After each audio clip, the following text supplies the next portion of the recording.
trastorno o no. Miren este paciente, aquí en la A, mire cómo se elevan las ondas T, mire cómo se aplana un poquito la onda P y puede haber un PR más o menos prolongado, puede que sí o que no, pero miren que la T sí es prolongada. Y miren cómo a medida que la hipercalemia se va resolviendo, aquí en el electrocardiograma número 2, vemos que ya las T vuelven como a lo normal.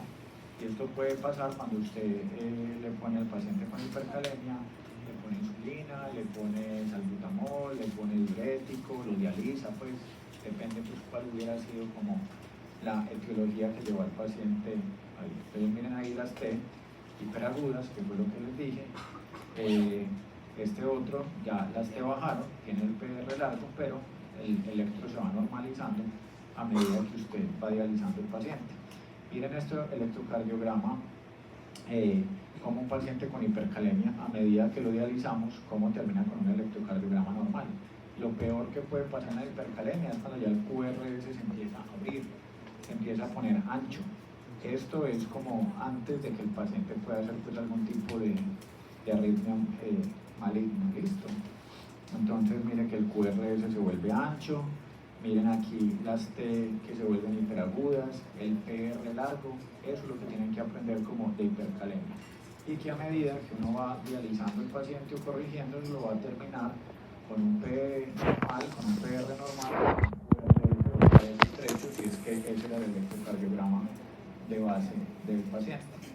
Miren que el problema de esas hipercalemias es que los QRS se pueden volver tan grandes que este paciente te pueden llamar porque está maluco, está con bajo gasto, y muchas veces esas hipercalemias pueden progresar hasta esto y terminar en fibrilación ventricular o taquicardia ventricular sin ser culpa del corazón. Es decir, el corazón estructuralmente está sano, el corazón no tiene enfermedad coronaria, el corazón eléctricamente está bien, pero el problema es a nivel de los iones que afectan todos esos potenciales de acción que ustedes han visto pues, en los semestres anteriores y tienen una repercusión en el electrocardiograma. Y uno se puede morir por eso, ¿no es cierto? Miren aquí, esto ya sería en hipocalemia. Entonces, en hipocalemia lo que pasa es al revés, hay depresión del segmento ST. Antes hay aplanamiento de la onda T y pueden aparecer ondas U.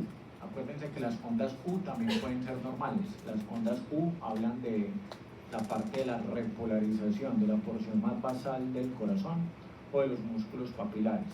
Pero la onda U también puede aparecer en hipocalemia y sería pues como un trastorno hidroelectrolítico que habría que corregir.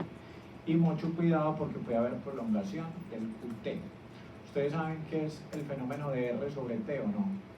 No se lo han explicado. ¿No vieron ya muerte súbita? Y les explicaron R en T. Sí, pero lo puede repetir. ¿O no? ¿Ah? Sí, pues sí, pero lo puede repetir, por favor. Pero el problema de la R en T es que cuando hay prolongación del QT, ya te lo voy a mostrar, si cualquier extrasístole cae en esa parte, se puede generar una taquicardia ventricular. La idea es que en ese momento de la repolarización no caiga ningún tipo de extrasístole, que ya vamos a ver pues como unos electros para que entiendan. Entonces miren acá que hay depresión del segmento ST, miren que puede que se aplane la onda T, aunque ahí pues se ve muy normal, pero miren que no se entienda de campaña como en la hipercalemia, y miren que aquí aparece la onda U, miren que esta es la T, esta es la onda U, y esta sería más chiquita la P. Entonces una onda U puede ser por hipocalemia, pero no necesariamente, también puede ser un electrocardiograma normal. Por eso en los trastornos hidroelectrolíticos no hay algún electro que les diga a ustedes, porque en la hipercalemia y la hipocalemia que ya van a ver cosas parecidas. Entonces el electro solo no les hace el diagnóstico. Tienen que tener el ionograma o la historia clínica más el electro, ¿cierto? Pero usted me dice, una T hiperaguda no puede ser si tiene dolor precordial antes de que sea un ST. Sí, claro que también puede ser. Entonces lo que necesitan ustedes es la historia clínica, no solamente pues el electrocardiograma. Miren este paciente, tiene una onda U, ahí que se ve después de la T, y se ve un poquito prolongado pues el QT. Acuérdense que para sacar el QT hay varias fórmulas que ustedes pueden utilizar, pero así de una manera rápida ustedes pueden trazar una línea aquí paralela entre RR, y si esa línea imaginaria paralela entre RR cruza la T, ya ustedes saben que el paciente tiene un QT largo y que tendrían que hacer ya la fórmula pues exacta para sacar exactamente cuánto tiene de QT. Pero rápidamente, si yo trazo una línea imaginaria, yo veo que esa línea imaginaria entre R y R va a pasar por la T. Entonces yo ya sé que tiene un QT largo. ¿Cuánto? No sé, ya tendría ya pues que ir y mirar cuánto tiene exactamente con las diferentes fórmulas que les han dicho. ¿Listo? Miren aquí, por ejemplo, mire esta T hasta dónde va, casi que va hasta la onda P. Entonces este paciente tiene un QT largo y eso es muy propio de las hipocalemias. Y esto es lo que pasa cuando tenemos una extrasístole que cae sobre una T, eso se llama R en T, y el paciente tiene riesgo de hacer muerte súbita porque le puede dar una taquicardia ventricular. En este caso, que lo vimos la vez pasada, sería de puntas torcidas. En este caso sería no sostenida porque dura menos de 30 segundos, a no ser que el paciente hubiera hecho pues colapso hemodinámico. Entonces el problema de los trastornos hidroelectrolíticos es que pueden llevar a este tipo de arritmias. ¿Listo? Ahí, eso es lo de hipercalemia e hipocalemia, para que lo tengan pues más o menos presente. ¿Listo? En cuanto a trastornos de calcio, en hipercalcemia, entonces aquí lo que vamos a tener es un QT corto. En hipercalcemia, QT corto. Se acorta el ST, puede aparecer onda U, puede haber bloqueos AB y pueden haber arritmias. Y miren que la hipocalcemia antes prolonga el QT y prolonga el ST. Entonces miren que aquí ya esto se empieza a mezclar un poquito con las cosas del potasio que acabamos de ver.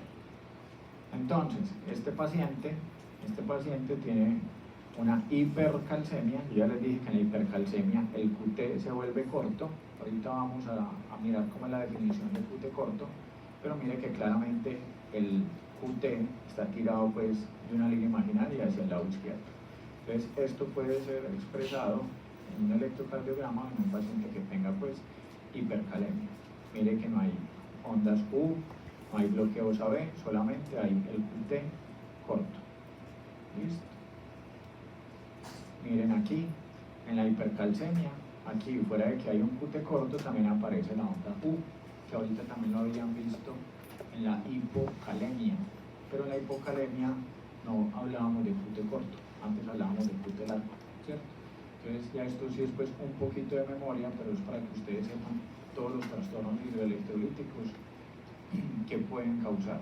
Y miren que a medida también que usted va corrigiendo el calcio, entonces esas ondas U van desapareciendo y los electrocardiogramas se van volviendo pues más normalitos, ¿sí? Miren este paciente con hipocalcemia. En la hipocalcemia se prolonga el QT, igual o parecido a la hipocalemia. Entonces ya ustedes tienen que ir aprendiendo y miren aquí hay una T hiperaguda. Entonces ustedes me dicen, ¿y esto puede ser de hipercalemia? Puede ser, habría que hacer un ionograma. Entonces, en resumen, no hay ningún electrocardiograma con diagnóstico. Viene la historia clínica, los electrolitos y ya ustedes ven si les cuadra el electrocardiograma o no, porque pueden ser pues combinación de muchas cosas. ¿Listo? Esto es simplemente para ver que también en hipocalcemia puede haber un QT largo. Miren este QT, miren que si trazamos una línea imaginaria, claramente va a pasar encima de la T y el paciente tiene un QT largo. Todo lo que sea sodio no tiene ninguna representación en el electrocardiograma. O sea, en el electrocardiograma es solamente potasio y calcio. Y el magnesio se lo vamos a pegar a que fuera potasio. Hipermagnesemia lo ponemos como que fuera hipercalemia, hipomagnesemia como que fuera hipocalemia. Recuerden que el magnesio y el potasio van pues como muy de la mano. ¿Listo? A meternos en otras cositas un poquito más interesantes. Vamos a hablar de algunas drogas de abuso, de varias. Entonces tenemos cocaína. Acuérdense que la cocaína aumenta el tono simpático. Al aumentar el tono simpático, entonces los pacientes van a tener FA, fibrilación ventricular, taquicardia ventricular, pero también eso va a hacer que se bloqueen unos canales de sodio y de calcio y bloqueo de corrientes rectificadoras tardías de potasio. Y eso va a hacer, por ese efecto que hace la cocaína en estos canales, prolongación del QT. Y entonces imagínense que usted tenga prolongado el QT y que fuera de eso tenga muchas extrasístoles ventriculares. Eso puede hacer, yo les dije ahorita, que tuviera un QT largo, que una extrasístole caiga y que pueda tener muerte súbita. Y por eso muchos pacientes con cocaína pues pueden tener muertes súbitas por las arritmias.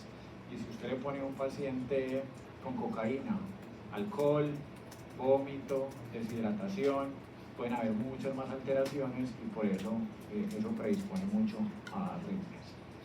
¿Qué ven aquí? Miren esto, el electrocardiograma. Hay una elevación del ST en D2, en D3 y en ABF. ¿Sí? Mire que está mucho más elevada en D3 que en D2. O sea que parece que fuera la coronaria derecha. Y mire que tiene los cambios en espejo en D1 y en ABL.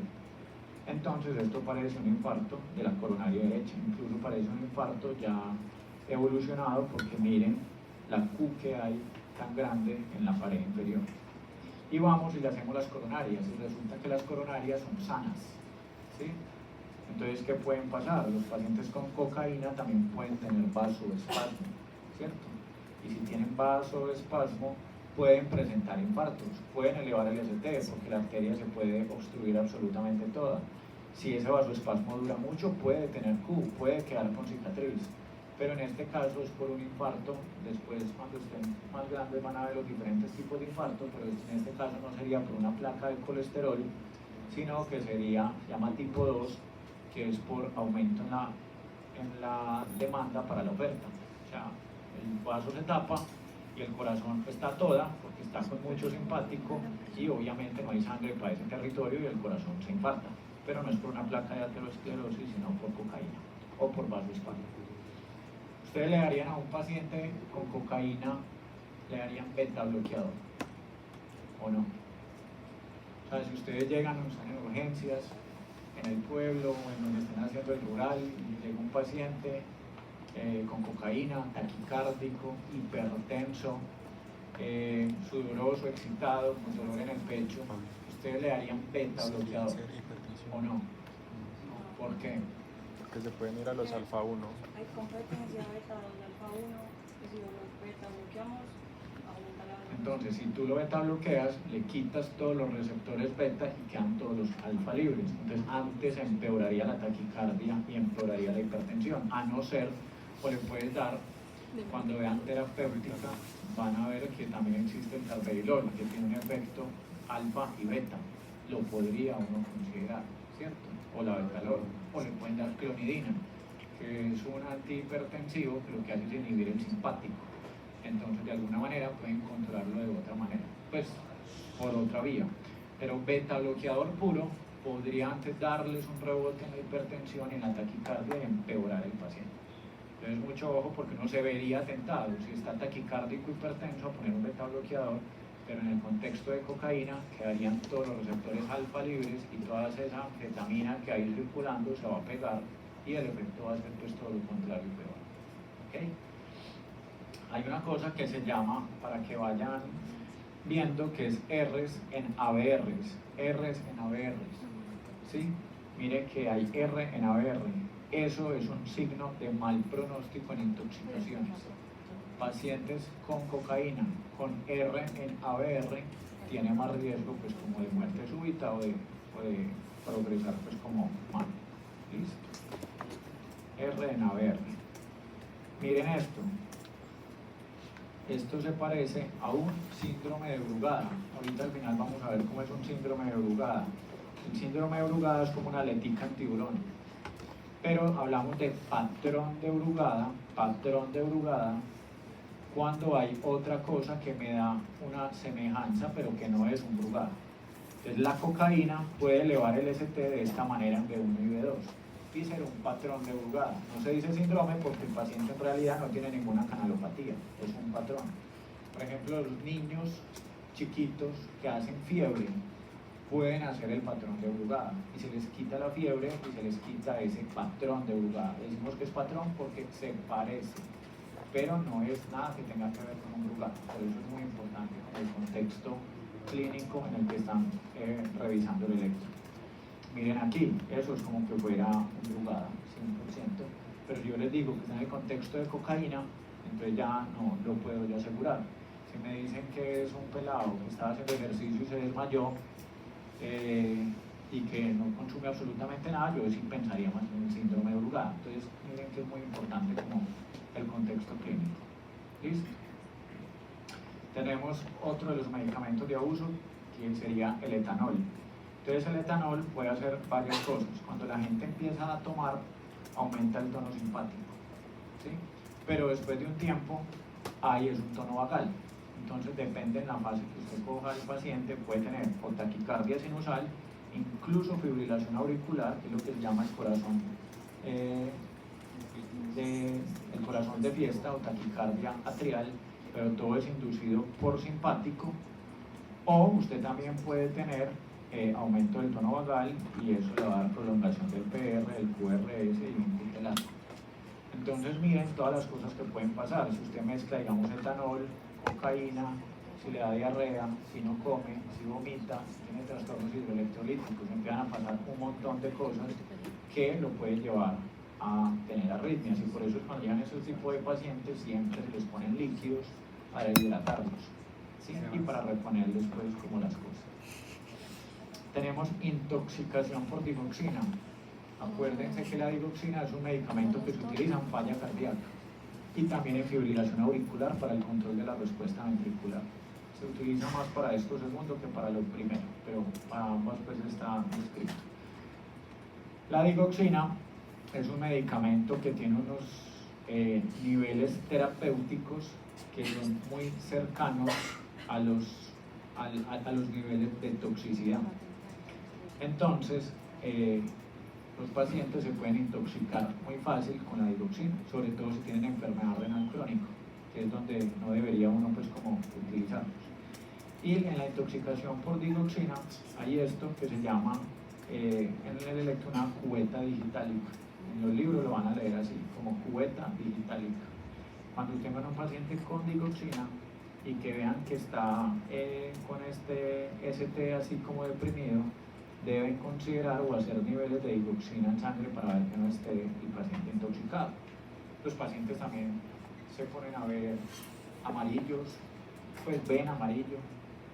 Incluso decía que en algunas partes está descrito como que Van Gogh tomaba digoxina y que a veces sufría pues intoxicación en ese tipo de alucinaciones, era que hacía pues ese tipo de pinturas, pero eso está así. Y la digoxina también puede dar esta taquicardia que llama una taquicardia bidireccional. Miren que es una taquicardia de complejos anchos, que uno va para arriba, otro complejo va para abajo, para arriba, para abajo, para arriba, para abajo, y es muy de intoxicación por digoxina. Se llama taquicardia ventricular bidireccional. En la isquemia también puede suceder. En la isquemia y miren acá, taquicardia ventricular bidireccional. Entonces, en la isquemia también puede pasar eso, y en la intoxicación por digoxina. Miren que acá tenemos otros que son los antidepresivos tricíclicos. O sea, eso cuando uno sale al rural le parece como muy horrible, pero hay un librito donde están todos esos tipos de intoxicaciones. Entonces uno lee con qué se intoxicó el paciente y va y busca qué puede tener en el electro, porque esto obviamente, si uno no lo repasa todos los días, pues se le olvida. Pero lo importante es que ustedes tengan en la mente que el alcohol, que la cocaína, que las anfetaminas, que los antidepresivos tricíclicos, que el litio, que los trastornos de los iones pueden producir trastornos eléctricos. ¿Listo? Que los antidepresivos tricíclicos bloquean canales de sodio, rectificadores tardíos de potasio, tienen efectos anticolinérgicos, y todo esto que hace desde el punto de vista farmacológico se va a ver expresado en el electro en prolongación del PR, ensanchamiento del QRS, desviación del eje a la derecha. Aquí vemos lo de la presencia de RNABR, que lo habíamos visto en cocaína, y arritmias como taquicardia ventricular polimórfica o fibrilación ventricular. Entonces miren, este puede ser el electro de un paciente intoxicado con antidepresivos tricíclicos.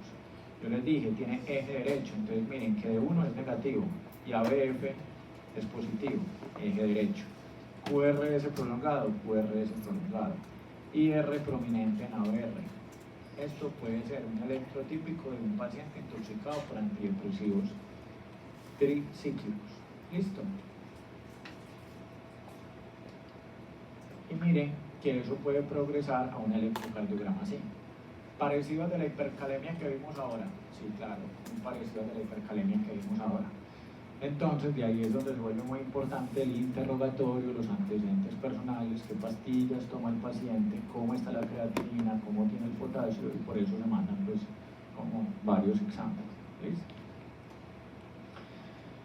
Dentro de los antipsicóticos, el litio, que antes se usaba más, pero que todavía se usa, el litio puede dar taquicardia o bradicardia y puede dar un QT prolongado. Todo lo que dé QT prolongado, al frente van a ver siempre taquicardia ventricular, porque cualquier extrasístole que caiga en ese QT prolongado puede degenerar en taquicardia ventricular. Pero el litio tiene la característica que da mucha bradicardia, y puede dar, ustedes saben que es el síndrome de Wellens, ¿o no? El síndrome de Wellens, que lo debieron haber visto en enfermedad coronaria, es una inversión de la onda T simétrica en las precordiales, que habla de que el paciente pueda tener compromiso de la arteria descendente anterior y que el paciente necesita un cateterismo, así en ese momento no tenga dolor, pero consultó por dolor. Las propinas son negativas, ya el dolor se le quitó, pero el electrocardiograma sugiere un Wellens. ¿Listo? El litio les puede dar a ustedes algo similar. Les puede dar la intoxicación por litio, unas T invertidas en las precordiales. Y no necesariamente es que tenga enfermedad de la descendente anterior. En este contexto puede ser explicado por la intoxicación por litio. ¿Listo? Para que vayan teniendo en mente varias cosas que pueden tener la T invertida en las precordiales, porque vamos a ver muchas otras más. ¿Listo? Y como siempre les digo, todo lo que dé QT largo va a terminar en algún momento o puede pasar en taquicardia ventricular. Entonces miren, si ustedes ven esto, B1, B2, B3, B4, B5 y B6 tienen una T invertida. Si ese paciente es diabético, fumador, hipertenso y tiene dolor precordial típico, troponina negativa, si este electro, yo lo cateterizo porque digo que es un Wellens. Pero si el paciente no tiene historia de absolutamente nada de eso, no tiene antecedentes familiares ni personales de riesgo cardiovascular, y toma litio porque tiene, no sé, un trastorno afectivo bipolar o está maníaco, entonces yo pienso más bien en eso, ¿cierto? Entonces, no necesariamente las T invertidas hablan de una u otra cosa, depende del contexto clínico. ¿Listo? Y la bradicardia que les dije. Bueno, tromboembolismo pulmonar. Tromboembolismo pulmonar es muy chévere. Es un coágulo que va a estar en la arteria pulmonar, ¿cierto? Es decir, sale del ventrículo derecho al pulmón, ahí donde estamos localizados, en la arteria pulmonar. Entonces, si tenemos un tromboembolismo pulmonar, va a haber agudamente hipertensión pulmonar. Y si va a haber hipertensión pulmonar, va a haber sobrecarga de volumen en el ventrículo derecho, ¿sí o no? Entonces va a haber T invertida en B1, en B2, en B3, incluso hasta B4. Ustedes han visto sobrecarga de volumen y sobrecarga de presión cuando vieron la clase de hipertrofias. Acuérdense que en sobrecarga de presión va a haber una T invertida en B5 y en B6, porque estamos hablando de hipertensión o de cualquier cosa que dé sobrecarga de presión al ventrículo izquierdo, y el ventrículo izquierdo lo vamos a ver con B5 y en B6. Pero aquí la sobrecarga de presión es en el ventrículo derecho, porque tienes un tromboembolismo pulmonar, y por eso es que la T se invierte en B1, B2, B3 y B4. ¿Por qué B1, B2, B3 y B4? Es las cosas del ventrículo derecho, B5 y B6, B más es lo del lado izquierdo. Y si digamos que eso sigue, y el ventrículo derecho se vuelve grande, que incluso se pueda volver más grande que el ventrículo izquierdo, entonces el eje va a cambiar, porque lo que predomina en uno es el ventrículo izquierdo. Pero si terminamos con un ventrículo derecho más grande que el izquierdo por la hipertensión pulmonar que generó el tromboembolismo pulmonar, o el EPOC, o cualquier tipo de hipertensión pulmonar, entonces vamos a tener un eje derecho. ¿Listo? Entonces en TEP puede haber eje derecho. En TEP puede haber T's invertidas de B1 a B4. Hay una cosa que se llama la banda moderadora, que es por donde va la rama derecha de las de Higgs. Y esa banda moderadora es muy subendocárdica. Entonces, cuando hay aumento de la presión en el ventrículo derecho, esa banda moderadora se puede comprimir por la presión y da bloqueo de rama derecha. Pero es un bloqueo de rama derecha que en el tromboembolismo pulmonar da por ese aumento de la presión y por compresión de la banda moderadora. Pero lo más común que puede dar es la taquicardia. La taquicardia sinusal es como la respuesta que ustedes tienen que dar cuando les pregunten el TEP, que dan un electro, taquicardia sinusal. O sea, esa es la más sensible. También puede dar una cosa que se llama el patrón de S1 Q3 T3, que son S en D1, Q en D3, Q en D3 y T invertida en D3. Eso es lo que se llaman S1 Q3 T3, que por cosas de la vida es lo que todo el mundo se aprende, pero apenas aparece en el 20% de los pacientes. Miren que la taquicardia sinusal es mucho más común. P pulmonar, por lo mismo que les expliqué, el eje derecho, y pueden aparecer arritmias. Entonces, en el tromboembolismo pulmonar pueden aparecer todas, cualquiera, algunas, pero lo importante, vuelvo y les digo, es la historia clínica del paciente. ¿Listo? Entonces, mire, este paciente tiene un tromboembolismo pulmonar porque va más o menos, pues porque yo les puedo decir que este paciente tiene una disnea súbita y acaba de venir de un viaje de Europa y tiene un pie hinchado. Entonces usted dice, bueno, acaba de venir de un viaje, tiene un pie hinchado, pues una TBP y con una disnea súbita pienso en un TEP y veo que tiene taquicardia sinusal, tiene un patrón con una morfología de bloqueo de rama derecha, tiene S1, U3 y T3, entonces tiene varias cosas que pueden sugerir que tenga un tromboembolismo pulmonar. Cuando yo hablo de tromboembolismo pulmonar, métanse esto en la cabeza, que es igual a hipertensión pulmonar. Usted puede tener hipertensión pulmonar porque tiene un EPOC. Usted puede tener hipertensión pulmonar porque tiene una falla cardíaca izquierda y retrogradamente la hipertensión pulmonar. Usted tiene un TEP, usted tiene una fibrosis pulmonar, cualquier cosa que le dé hipertensión pulmonar le va a dar esos cambios en el electrocardiograma. Obviamente la taquicardia sinusal es más del TEP agudo, pero la hipertensión pulmonar da el resto como de los cambios. Si yo tengo este paciente, ambos pacientes tienen EPOC. ¿Cuál tiene un peor EPOC o cuál tiene un EPOC, digamos, un poquito más viejo? ¿El de arriba o el de abajo? Entonces uno podría, pues esto no es pues como 100%, pero miren que el de abajo es un paciente que tiene P pulmonar. Pero usted me dice, aquí también tiene P pulmonar, es verdad, ambos tienen P pulmonar, que habla de dilatación de cavidades derechas. Pero miren que aquí no hay sobrecarga de presión de cavidades derechas, porque la T es normal. En cambio, miren que acá sí hay unas T's invertidas. Miren que acá en este paciente D1 es negativo, tiene un eje derecho. O sea, probablemente este tenga una hipertensión pulmonar mucho más grande que el paciente de arriba, porque este ni siquiera tiene un eje derecho. O sea que probablemente este paciente con EPOC esté con un cor pulmonar o con una hipertensión pulmonar secundaria de su EPOC más grande o más severo, o ha progresado más que el paciente de arriba. ¿Listo? Entonces, ¿por qué se ven esos cambios? Pacientes con ACV. Cuando usted le da un ACV, usted tiene que ver en qué parte le dio el ACV. Nosotros tenemos una cosa que se llama la ínsula. Hay una ínsula izquierda, que es donde está todo el parasimpático, y hay una ínsula derecha, que es donde está el simpático, ¿no es cierto? Entonces, si a usted le da un infarto insular derecho, ¿qué queda libre? Queda libre el parasimpático.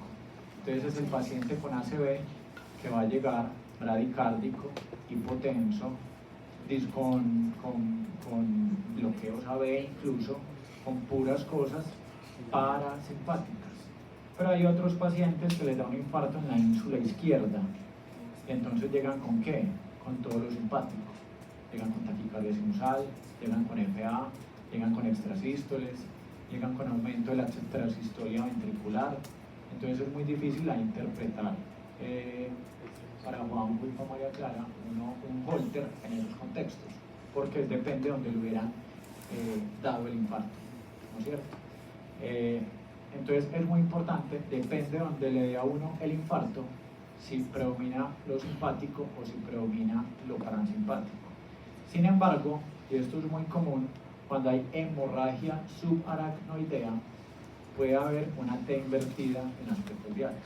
Entonces mire que tenemos T invertida en las precordiales, tenemos el Wellens, tenemos la intoxicación por litio, o tenemos un paciente que tenga un sangrado en el sistema nervioso central.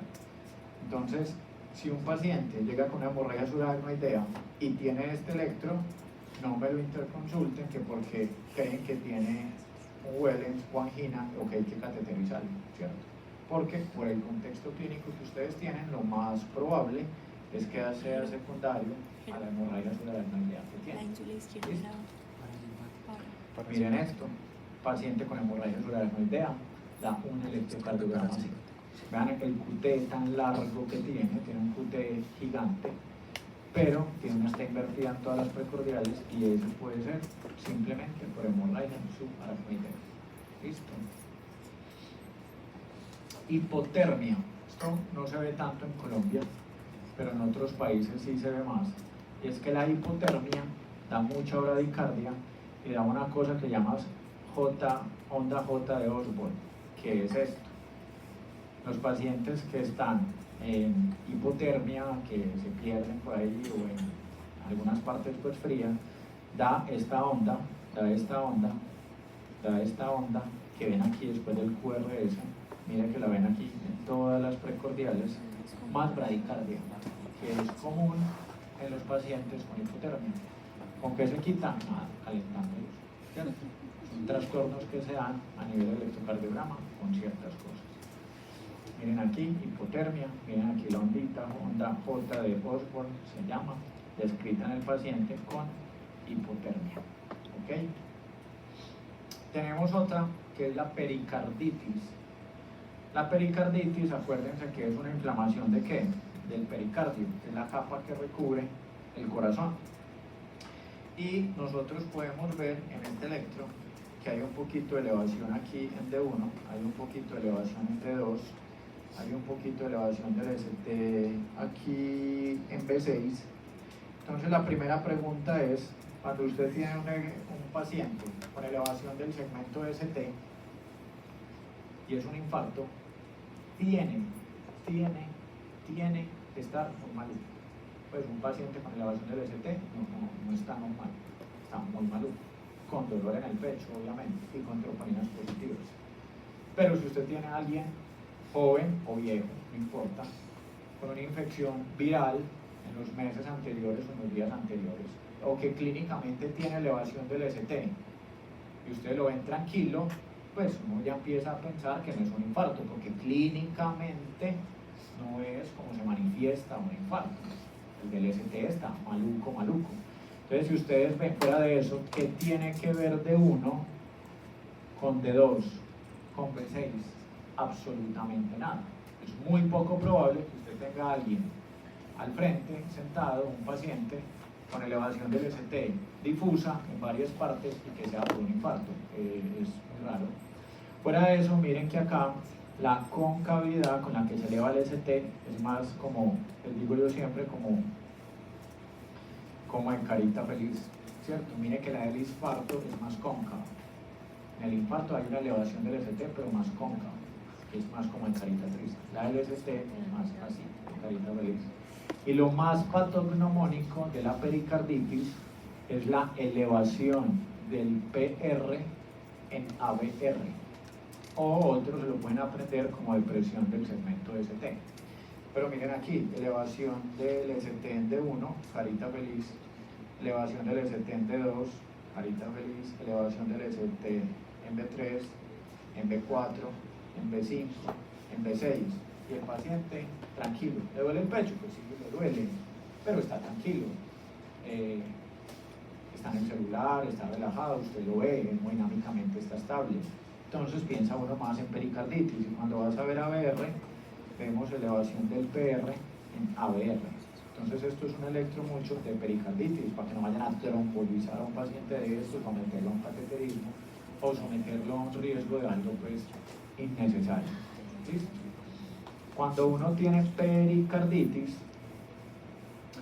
se inflama el pericardio. Acuérdense que uno tiene un pericardio visceral y otro parietal.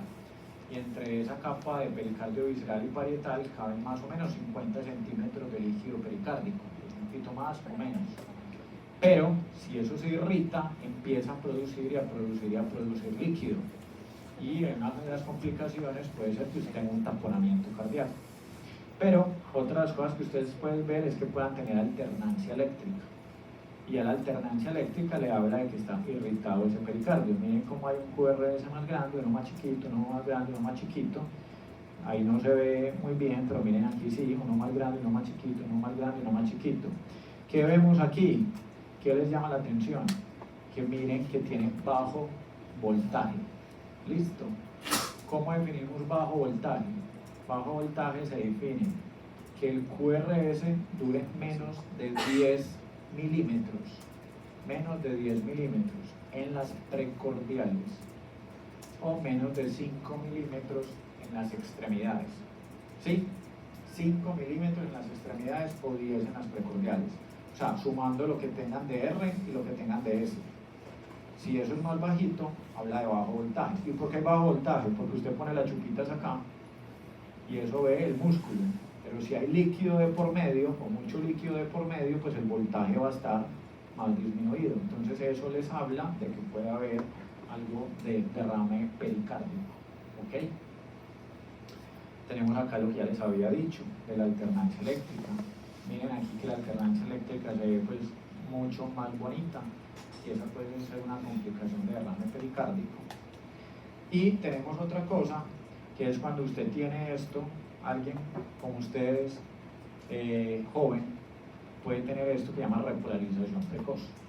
Y la repolarización precoz, esto sí no tiene absolutamente ningún síntoma, simplemente en un electro convencional, se lo hicieron en una clase o por cualquier cosa, o alguien va a trabajar o va a ser piloto y le piden que tenga que tener un electrocardiograma por lo menos normal. A los pilotos, a los militares que les piden pues como ciertas cosas, pueden tener esto y no necesariamente tienen una pericarditis o un infarto en elevación del ST por el contexto que les estoy diciendo. Es muy de paciente joven que simplemente hay una repolarización precoz y por eso hay un poquito de elevación del punto J, pero no habla pues de ninguna enfermedad. ¿Listo? Tenemos la miocarditis. En la miocarditis lo que hay es inflamación del miocardio. ¿Y qué puede dar en el electro? Puede dar cualquier cosa. O sea, la miocarditis no tiene un electrocardiograma, así como la pericarditis o como otras enfermedades. La miocarditis puede dar lo que quieran, T invertida, T picuda, ST, no ST, un electro normal, taquicardia, puede ser lo que quiera. La miocarditis no tiene un electro que sea patognomónico de miocarditis. ¿Ok? Es decir, para que lo tengan presente. Estenosis mitral. ¿Cuál es el?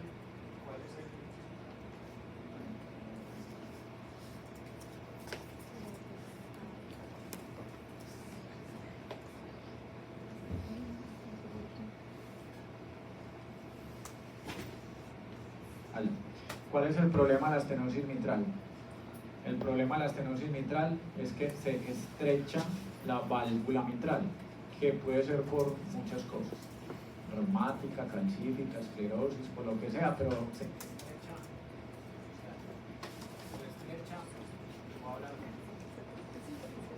estrecha la válvula mitral, ¿cierto?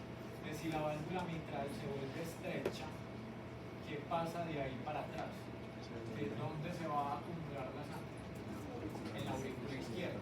Y de la aurícula izquierda para atrás, al paciente le puede dar edema pulmonar.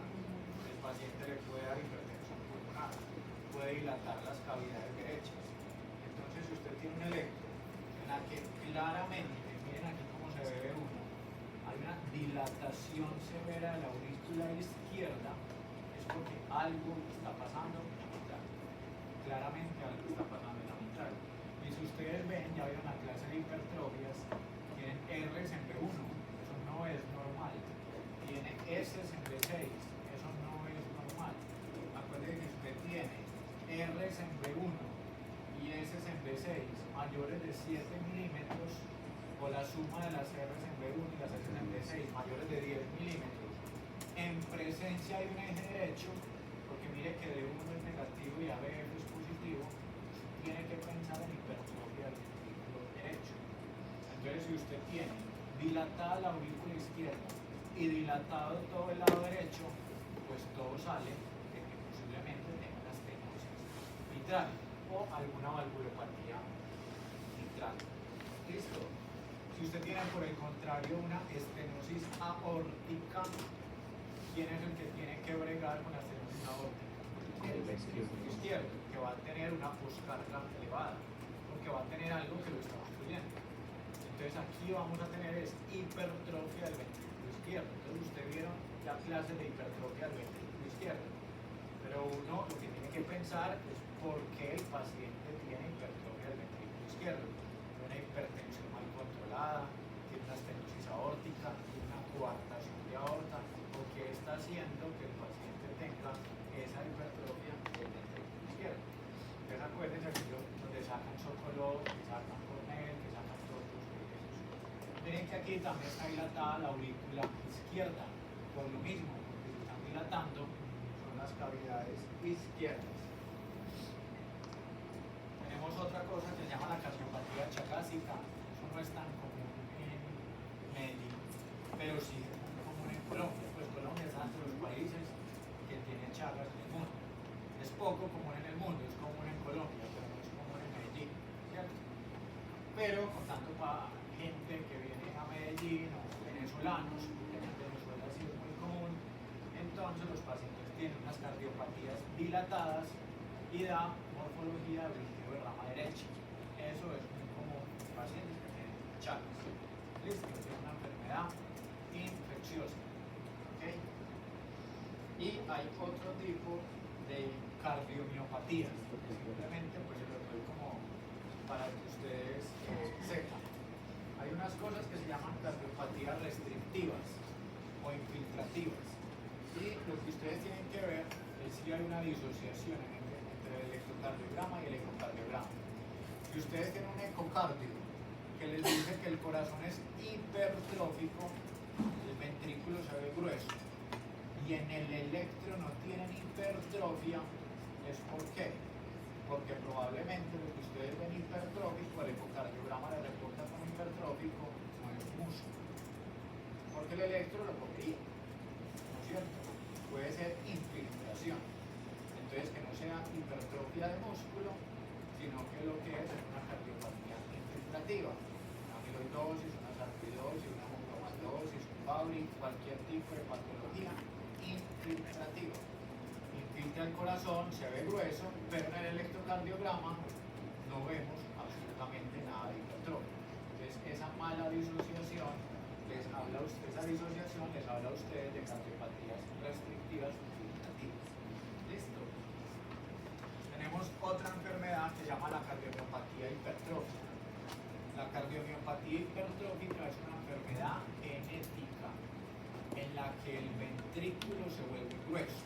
Aquí no hay hipertensión arterial, aquí no hay estenosis aórtica, aquí no hay coartación de aorta. Aquí genéticamente el músculo se hipertrofia, se vuelve grande. Y aunque ustedes pudieran pensar que eso es bueno, porque pues tener el corazón un poquito más fuerte es mejor, pues un músculo, miren esto, este es el ventrículo izquierdo, y miren que la sangre sale por aquí por la aorta.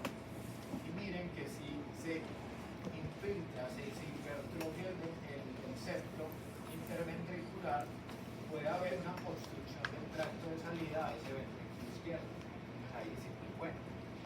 ¿Cuál es el primer vector de despolarización en el electrocardiograma? Empieza por el septo.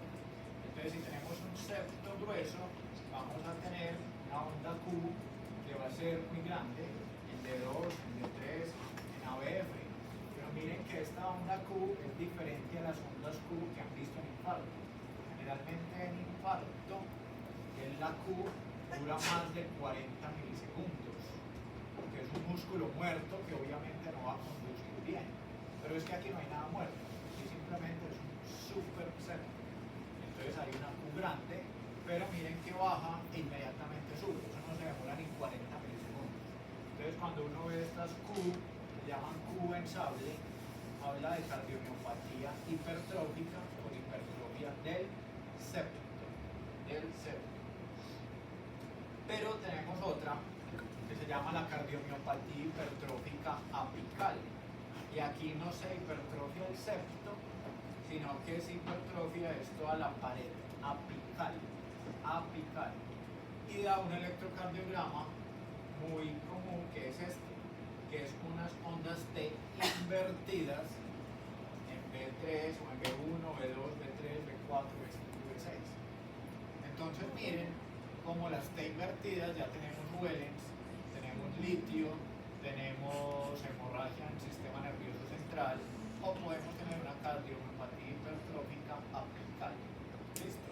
Estas son varias cosas que explican T's invertidas en tricotiales, para que no queden solamente con el concepto de que puede ser por isquemia.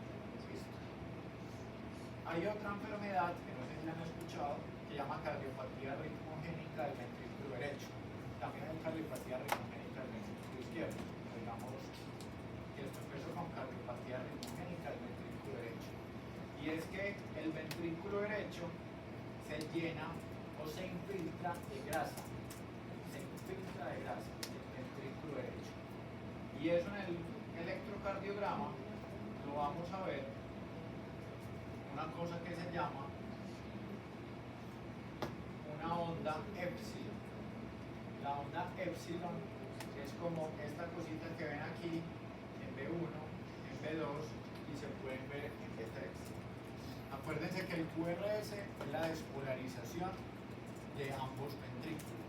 El QRS es la expresión de ambos ventrículos. Si yo les estoy diciendo que el ventrículo derecho está infiltrado por grasa, quiere decir que por la grasa no va a conducir bien la señal, ¿sí o no? Se va a demorar un poquito más, porque no conduce bien. Por eso el ventrículo derecho se demora más en despolarizarse. Y esa onda epsilon representa la despolarización tardía de ese ventrículo izquierdo, que no está dentro del QRS convencional, sino que como este está infiltrado de grasa, se demora más, un poquito más en lograr esa despolarización. Como es el ventrículo derecho, ¿dónde lo vamos a ver? B1, B2 y B3. La onda epsilon es en B4, B5, B6, porque B4, B5 y B6 es pronto si estuviera viendo una cardiopatía ritmogénica del ventrículo izquierdo. Pero si es cardiopatía ritmogénica del ventrículo derecho, lo vamos a ver es en B1, B2 y B3. Y lo otro característico es una T invertida de B1 a B3. La infiltración del ventrículo derecho, la T invertida en B1, B2 y B3. Ustedes me dicen, así como sobrecarga de presión del ventrículo derecho, sí, así. Entonces, ¿cuál es la diferencia? Ninguna, la historia clínica. La historia clínica, porque el electro simplemente les da ciertas cosas, pero no les hace el diagnóstico. Para Juan José y María Clara es simplemente que acá es una taquicardia ventricular con morfología de bloqueo rama izquierda porque viene del lado derecho, ¿cierto? Que es una cardiopatía ritmogénica del ventrículo derecho. Por eso las taquicardias ventriculares que vienen del lado derecho, a mí me gusta a veces resonarlas porque me da susto que no tengan algún tipo de cardiopatía ritmogénica del ventrículo derecho. ¿Listo? Tenemos canalopatías. ¿Qué son canalopatías? Canalopatías son problemas en los canales, como ustedes vieron en la histología. Y por esas canalopatías usted puede tener pute corto, puede tener pute largo, puede tener drugada. Pute corto, ¿qué es? Entonces miren que el pute corto, que ahorita lo vimos en trastornos del calcio y en trastornos del potasio, es cuando de la Q a la T, de la Q a la T, hay entre 220 y 360 milisegundos. Eso se clasifica como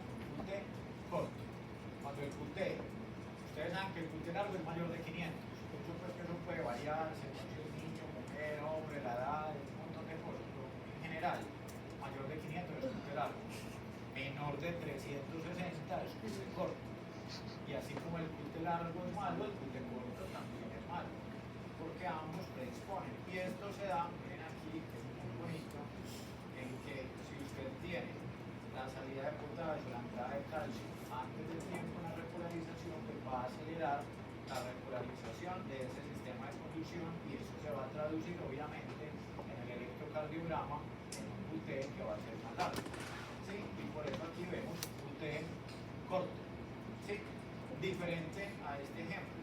Si nos retardamos en la repolarización en el sistema de conducción, pues lo que vamos a tener es QT largo. Entonces miren que las canalopatías tienen que ver con el potasio, con el calcio.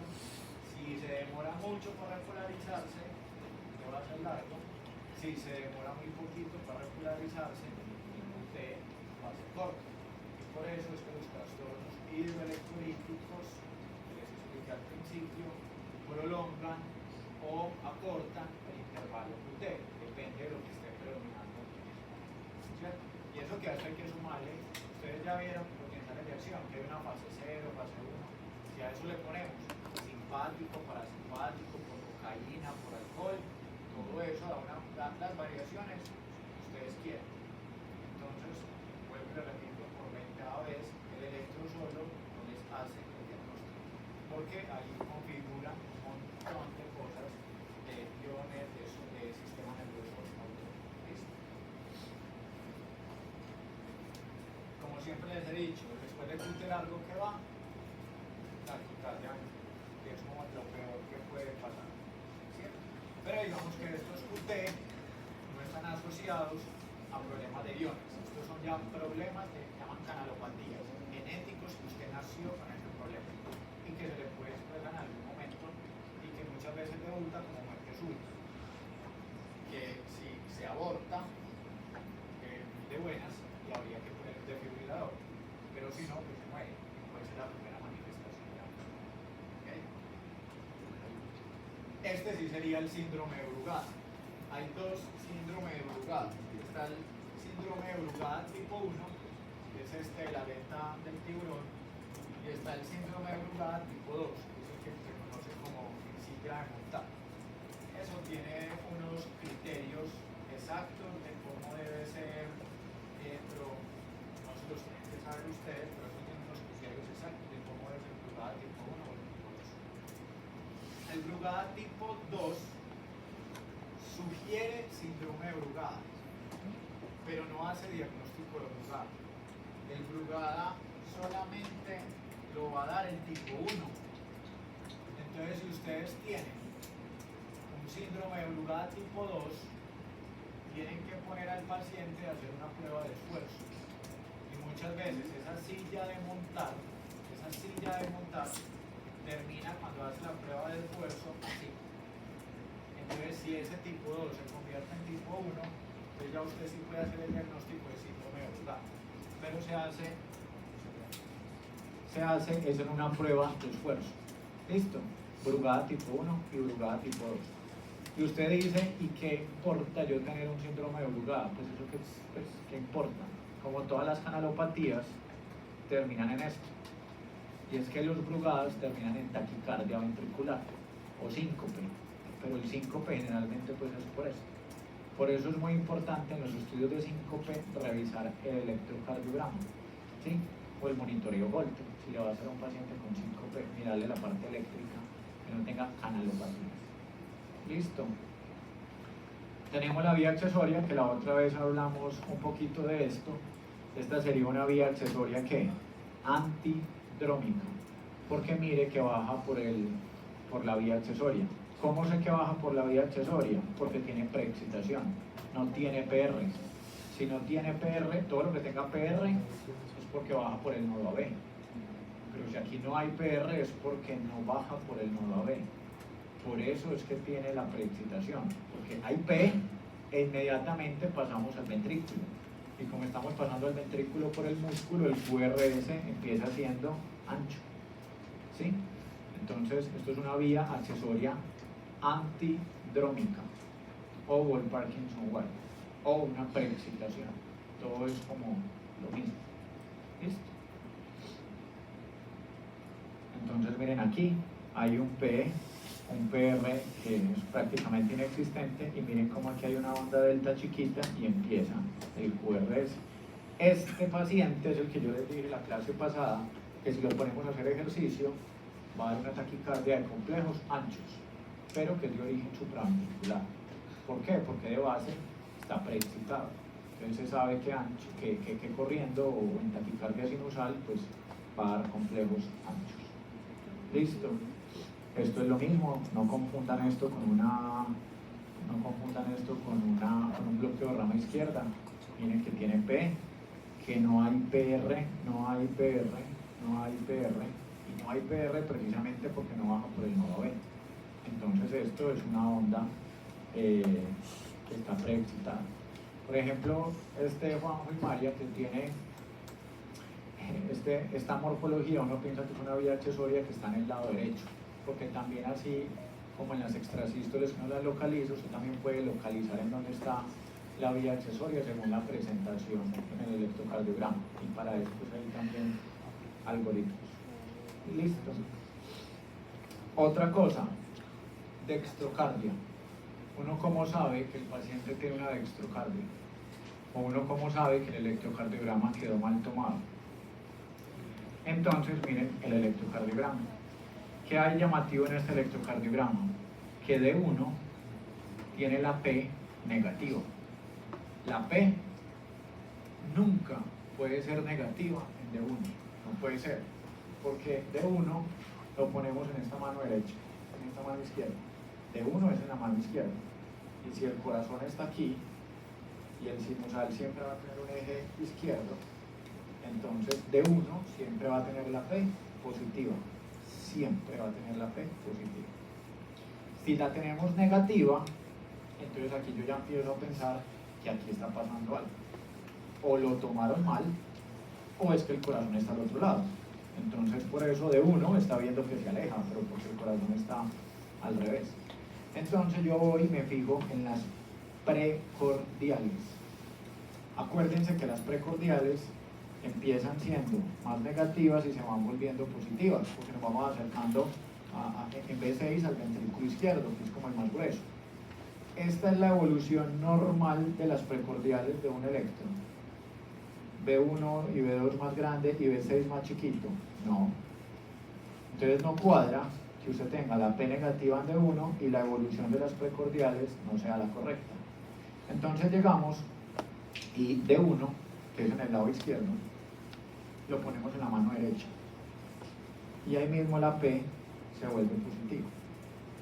Y lo otro que hacemos es que en vez de poner aquí B1, B2, B3, B4, B5 y B6 en el lado izquierdo, lo ponemos aquí al revés. B1, B2, B3, B4, B5 y B6. Y si ustedes ven, aquí ya aparece el electrocardiograma que a ustedes les parece más normal. Entonces ahí usted se da cuenta que el paciente tiene dextrocardia, porque empezó con una P negativa en D1 y porque la evolución del QRS en las precordiales no era la esperada. Lo confirman cambiando de 1 a la mano derecha y poniendo todas las chupitas que están en el lado izquierdo desde B1 a B6 en el lado derecho, y ya les aparece el electrocardiograma normal. En cambio, en este electrocardiograma, esto es otro ejemplo de dextrocardia.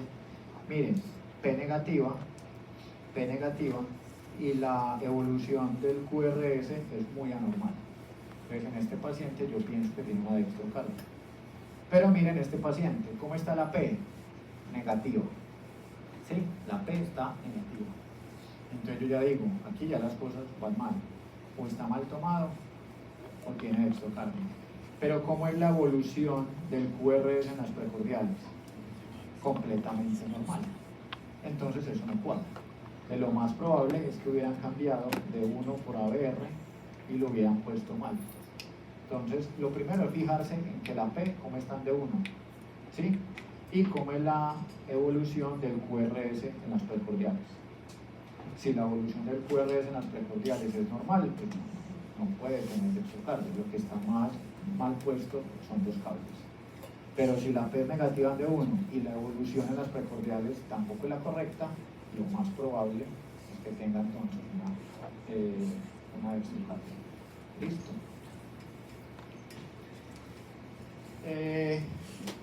Ya, faltan 2 diapositivas, esta es la penúltima, simplemente para que acuérdense de ABR, que ABR es una derivada un poquito olvidada, pero acuérdense que ABR, para repasar, es muy importante en enfermedad coronaria. Acuérdense que nadie ve ABR, y a veces elevación del ST en ABR es lo peor que le puede pasar a usted, porque es compromiso del tronco. ¿Sí? Acuérdense que en taquicardia ventricular, en taquicardia de complejos anchos, el Berekei solamente se basa en ABR. ¿Listo? Acuérdense que intoxicación por tricíclicos y cocaína, la R en ABR, que es de mal pronóstico. Y que en síndrome de Brugada también está lo de R en ABR como de mal pronóstico.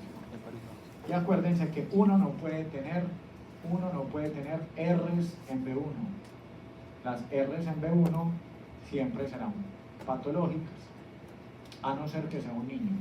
Porque cuando uno tiene menos de 12 años, sí predomina el ventrículo derecho. Son más o menos parecidos y puede haber una R en B1. Pero normalmente cuando hay R's en B1 hay que mirar cómo está el eje, porque puede ser una hipertrofia del ventrículo derecho. La R en B1 puede ser una Q de espejo de la pared posterior. Usted se pudo haber impactado con elevación del ST en B7, B8 y B9, que generalmente no se hace. Y lo que usted ve es una Q en B1, ¿cierto? Entonces, mucho ojo, porque la R en B1 también puede significar algo que usted no está viendo en otras derivadas que no hizo. Bloqueo rama derecha, puede que el bloqueo rama derecha tiene RSR', entonces puede aparecer una vía accesoria, puede dar eso. Intoxicación por antidepresivos tricíclicos, Brugada o cardiopatía regimogénica del ventrículo derecho, puede tener esa onda epsilon que sería como una R después de ese QRS. Listo. Y nomás, si tienen alguna duda me dicen, yo sé que son muchas cosas, pero la idea es que si necesitan las clases se las puedo dar, pero que lo hayan como entendido un poquito. Listo. Muchas gracias.